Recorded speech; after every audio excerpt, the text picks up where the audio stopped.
हमारे साथ डॉक्टर रवि सिंह जी भी जुड़ चुके हैं। रवि सर, बजट पे बातचीत करेंगे, फर्स्ट रिएक्शन लेंगे, लेकिन ये जो पैनिक सेलिंग है इसको कैसे जज कर रहे हैं, कैसे देख रहे हैं आप? देखिए, जिन लोगों ने यहाँ पर ट्रेड की अपॉर्चुनिटी के लिए ट्रेड डाले थे, यानी कि बजट पे एक्सपेक्टेशन पे ट्रेड डाले थे, उनको एक बार अपनी पोजीशन यहाँ पर कट करके हल्की करनी चाहिए, पहला। दूसरा, सबसे पहले डिफेंस काउंटर की तरफ फोकस करिए, क्योंकि वहाँ पर स्टॉक्स पे एक सेलिंग जनरेट हो रही है। उससे पहले आपके जो रेट टू रेट है, या फिर आपको अगर थोड़ा बहुत ही प्रॉफिट बचा है तो वो भी वहाँ पर निकलना चाहिए, एक बार को ट्रेड अपने काटने चाहिए। दूसरा जो सेक्टर है जिसकी तरफ दोबारा आप फोकस करेंगे वो है रेलवे काउंटर, जिसमें कि प्रॉफिट बुकिंग थोड़ी बढ़ सकती है, वहाँ पर भी आप अपने प्रॉफिट यहाँ पर निकाल सकते हैं। अब सेलिंग के साइड पे अगर जाते हैं तो आपको अक्रॉस द सेक्टर, मैं कोशिश कर रहा हूँ विपुल जी यहाँ पर वो बताने की कि आपको कौन से सेक्टर में रुकना है या कौन से सेक्टर में आपको एग्जिट करना है, किस सेक्टर को छूना भी नहीं है, किसको नहीं छूना है। सुबह शाम से जिस तरीके से ट्रेड देखने को मिल रहा है उसमें मेटल काउंटर से बिल्कुल दूरी बनाकर रखिएगा। एक्सचेंज वाले शेयर जिसमें कि BSE, MCX, NSDL ये सारे शेयर आते, इनसे दूरी बनाकर रखिए। अगर है पोर्टफोलियो में तो थोड़ा सा हल्का कर लीजिए, क्योंकि ये और हल्के हवा में उड़ते हुए नजर आएंगे।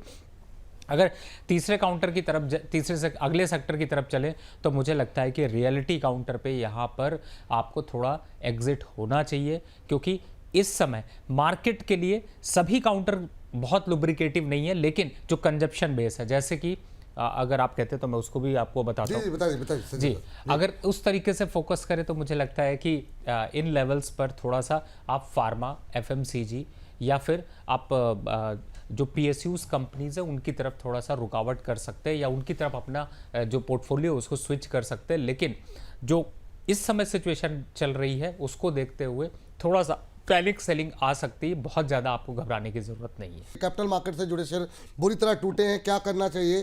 जरा अगर कुछ एक में अगर आप लेवल्स बता सकें, क्योंकि भरे पड़े हैं सवालों की, लोग जो कमेंट कर रहे हैं। CDSL, BSE पे बड़ी पोजीशन है लोगों की, आपका व्यू क्या होगा सर? देखिए, मैं इसके साथ में थोड़ा सा और एक ऐड ऑन कर देता हूँ। जो ब्रोकिंग इंडस्ट्री से शेयर्स हैं उनको भी दूरी बनाकर रखिए, जैसे कि आपके इस समय रिलेटेड स्टॉक्स हैं उनमें एक बड़ी सेलिंग देखने को मिल सकती है। BSE की बात करें तो मुझे ऐसा लगता है लेवल्स वाइज देखें तो 2200 के आसपास तक के लेवल्स, 2200-2250 के लेवल देखने को मिल सकते हैं।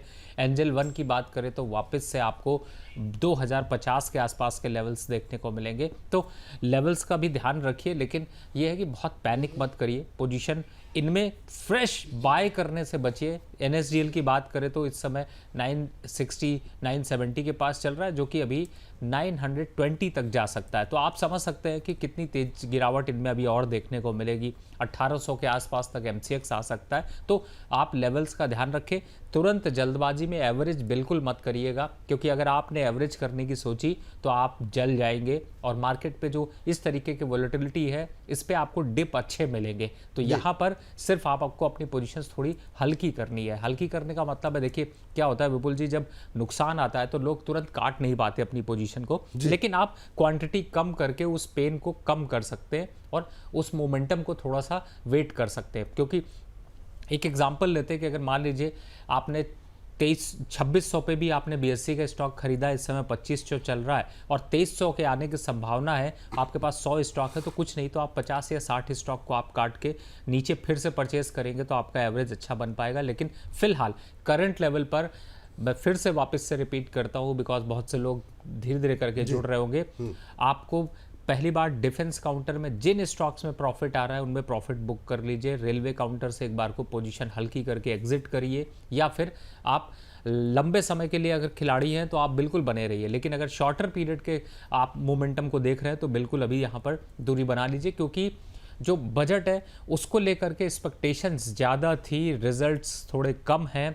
बाद में समझ में आएगा, फंडामेंटल डेवलपमेंट पे यहाँ पर ज़्यादा आपको स्टॉक्स बढ़ते हुए नजर आएंगे, लेकिन दूरी बनानी है। सबसे पहला नंबर है, मैं A से शुरू करता हूँ, A है ऑटो, जिसमें कि आपको यहाँ पर दूरी अभी बनानी चाहिए, क्योंकि ऑटो सेक्टर में उतना कुछ बहुत ज़्यादा इंप्रूवमेंट नहीं देखने को मिलेगा। दूसरे नंबर पे आते हैं तो जो एक्सचेंज के स्टॉक्स हैं उनको यहाँ पर उनसे दूरी बना लीजिए, क्योंकि इनमें भी एक बड़ी गिरावट की संभावना यहाँ पर बन सकती है। तो तीसरे की तरफ जाएं, जो आपने MCX की बात की है या फिर एक्सचेंज से रिलेटेड स्टॉक्स है, NSDL है, CDSL है, इनसे भी यहाँ पर दूरी बनाइए।